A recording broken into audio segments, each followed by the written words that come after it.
Ayan, mag-update ulit tayo para sa second trimester. Ang nakaraan kong video ay second trimester, kung ano mga nangyayari, kung ano mga pagbabago. Ngayon, pag-uusapan naman natin ang tungkol sa kung ano yung dapat natin gawin kapag tayo ay dumating na sa second trimester, kung ano ang dapat nating maging action para maging kung ano paano magiging healthy si mommy at si baby.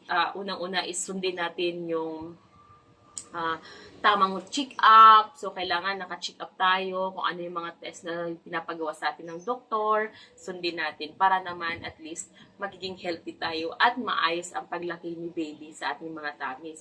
So, sa first trimester talaga is madalas ginagawa na yung mga prenatal test ngayon. So, yung pakikinggan yung fetal heart ni baby, di ba? So, kung ano yung rate niya, kung normal ba, or okay ba yung heartbeat ni baby, at yung pwede na rin yung, kung halimbawa, pwede na siya maging ultrasound, kasi or malaman natin kung may mga defect dun si baby, or kung malaman natin kung may mga dapat ba na gawin para maayos yung kalagayan ni baby, mga ganun mga mami. So, kailangan talaga natin na lagi tayo nakapag-update sa ating mga doktor. At pangalawa mga mamis is yung kumain tayo ng healthy food. So, iwasan muna natin yung pagsusoft drinks, kumain ng mga maalat, kumain ng mga mabitchin, yung mga ganun. So, ang atin lang talaga kainin is yung mga healthy foods. Unang-una na doon yung mga prutas, gulay, mga green na gulay. Kasi ako, ang advice talaga sa akin ni Doc is yung mga green na gulay kakainin ko. And then, iwasan natin yung mga sugar. Kasi, para naman malayo si baby sa tumaas yung sugar ni mommy, baka ma-diabetic din si baby sa loob ng tummy ni mommy. So, yun ang mga iwasan natin. Dapat kumain lang tayo ng mga healthy foods at matulog tayo ng mas maaga at iwasan natin yung mas stress. Doon talaga tayo iwasan natin yung mga ganun, mga mommies. Pangatlo, mga mommies, is yung physical activities or pag-exercise natin.